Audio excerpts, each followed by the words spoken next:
Jaysee, welcome to People and Legal. Hello, hello. Yeah, what a beautiful day it is today outside in Sydney.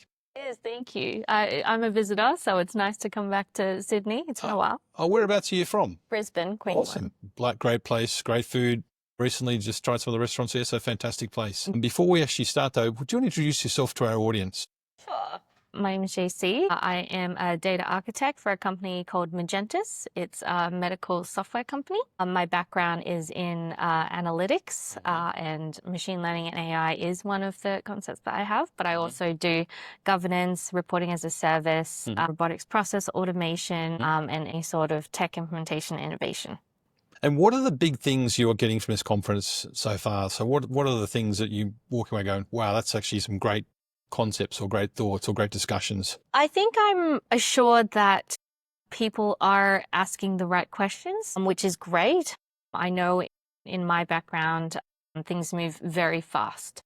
And sometimes it can get exhausting for, I guess, other industries to try and catch up. So it's always good to know, people are actually hungry to know what AI is. They want to adopt AI and they are asking all the right questions, which is great. And we talked about a couple of topics before the interview, AI readiness, data readiness, and I guess the willingness to adopt AI as well. So talk us through some of those things, that discussion we had before. So a lot of the topic focused a lot on vendor selection. So I guess in the legal sense, sometimes you don't have the capability to have internal AI capability. The next best thing is to get a vendor in, but it's kind of like that weird roommate where you don't know if they're going to be good. You don't know if they're going to pay rent on time. So there's, I guess, hesitation to find the right housemate for you.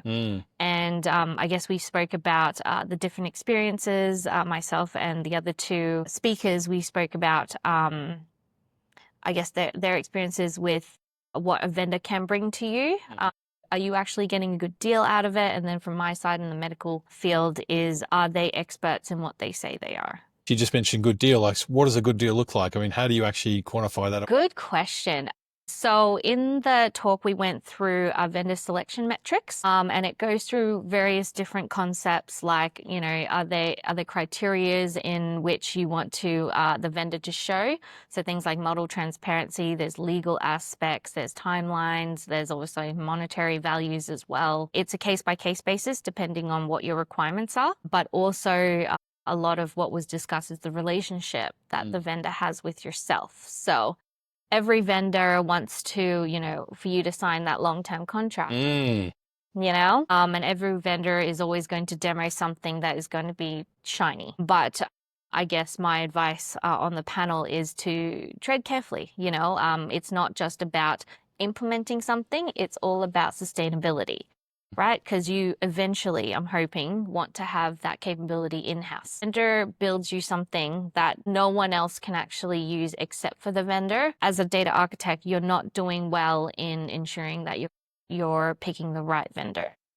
I guess there's that reliance factor. You're relying fully on the vendor to actually deliver that solution where you can't build that internally. Well, it's a catch-22, right? So you approach a vendor for that particular situation, but what you want is you want them to help you increase that capability. Yes. Right? So if a vendor is hiding their IP and you could tell that they're a little bit standoffish or they're using you to kind of learn a new skill themselves, then that is definitely something that as the person that's negotiating that contract, you need to be wary of because you need to protect your organization from those types of contracts that is kind of a pitfall. Do you think AI could be used as a band-aid on bad data? So if you've got bad data, your data's not ready and not organized in the right kind of way, and it's a band-aid solution. Sometimes people are using it that way. It already is. It already is. Unintentionally, or maybe intentionally, yes. So it's, I guess, imagine you have a paper cut, right? Just a little paper cut. And in order to fix it, you've decided to get the best thread stitches done from a doctor. It does the job, but did you really need stitches for a paper cut? Okay. You see what I mean? Yeah. So it's over-engineered solution? It's not an over-engineered solution. It's an advanced solution that you're using for a very simplistic problem. So what's the alternative? Grunt work. No one likes it. but it is a grunt work where, so for instance, data inputs, if you have a program that all your fields are not mandatory, they're not data type restricted, you're going to get, I guess in my case, you're going to get doctors that are just going to use one field for everything, right?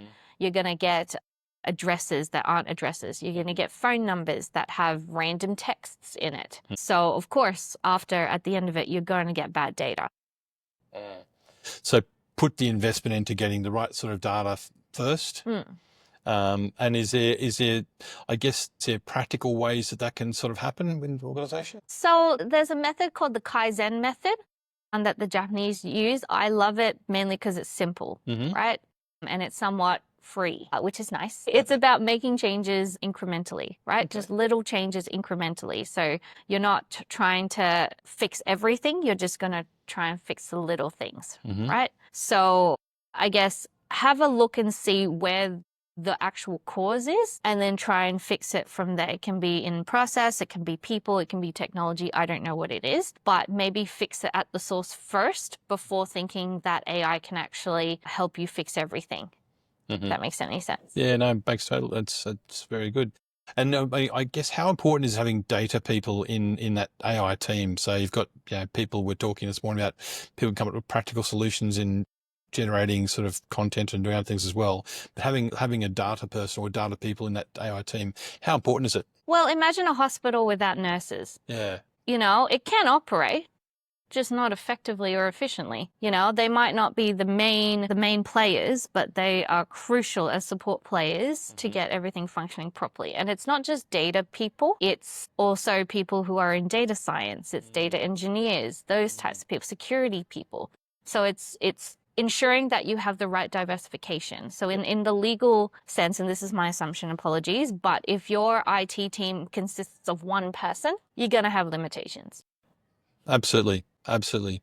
And if there's one big takeaway that you'd like people to walk away with from this conference, what would it be? I guess embrace AI, but also be cautious. Yep.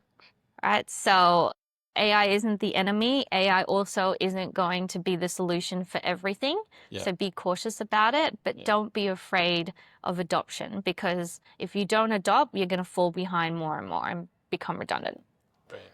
Jaysee,